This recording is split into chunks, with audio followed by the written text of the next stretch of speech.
Bom, boa tarde a todos. Eu espero que estejam gostando do canal e que continuem sempre curtindo os vídeos e divulgando.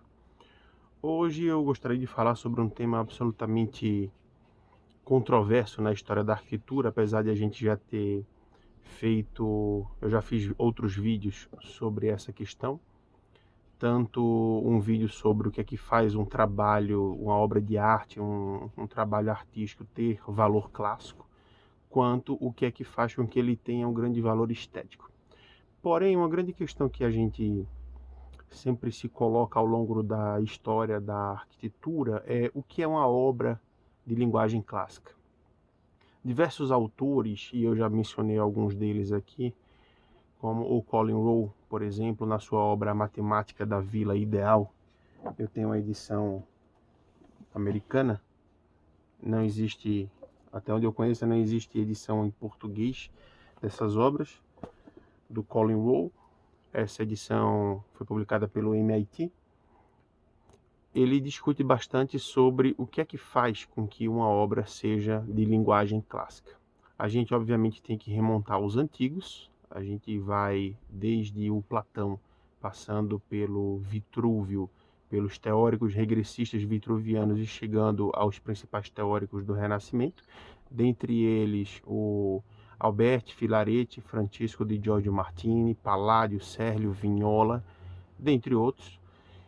Mas nós temos uma grande mutação sobre a ideia de linguagem clássica no século XVIII, as suas disrupções no século XIX e alguns autores que fazem as suas reinterpretações, né, protomodernas ou racionalistas no século XX, muitos se inspirando ou imitando elementos da linguagem clássica da arquitetura, purificando-as, é um termo que eu estou utilizando, né, tirando seus ornamentos. Haja vista as contribuições de Adolf Loos, teóricas sobre isso, e os trabalhos principalmente do Le Corbusier. Porém, o principal nome sobre a questão da nossa nomenclatura sobre ser ou não ser de linguagem clássica, a gente tem que remontar, obviamente, ao Gombrich, Ernest Gombrich, e ao John Summerson. A gente diria, portanto, que uma obra, para ter linguagem clássica, ela precisa que os conceitos de ordem, simetria e proporção estejam evidentes na sua obra, né? Ordem, simetria, estética pitagórica, a proporção, utilizando sempre o módulo. Porém, eu gostaria de lançar uma outra questão. Mais importante do que ter uma linguagem clássica, nos aspectos materiais da sua aparência, é necessário que ela tenha um espírito clássico, e esse espírito não está na materialidade, mas na imaterialidade. O que é que vai fazer, portanto, que essa obra tenha um espírito clássico? Não é o tempo, não é o lugar em que ela é feita, mas se ela abarca na sua metodologia projetual, na sua intenção originária do projeto, a ideia de fazer algo para, para a transformação do intelecto, tanto daquele que a projetou, quanto dos usuários que vão fazer uso daquele espaço.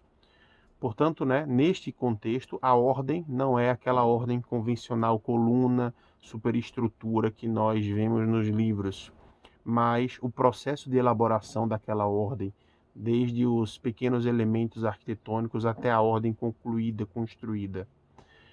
A simetria não apenas como um eixo central dividindo a edificação em dois lados simetricamente, né, idênticos, mas o processo de utilização da proporção humana para realizar a obra. Portanto, ela foi inspirada, desejada e elaborada para o ser humano.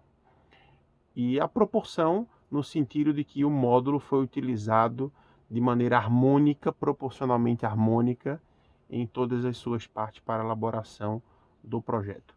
Isso é uma obra de espírito clássico. Não há autores que falam sobre esse conceito, isso é apenas uma provocação que eu estou fazendo e uma defesa que eu faço da boa e nobre arquitetura que vai elevar os valores do ser humano.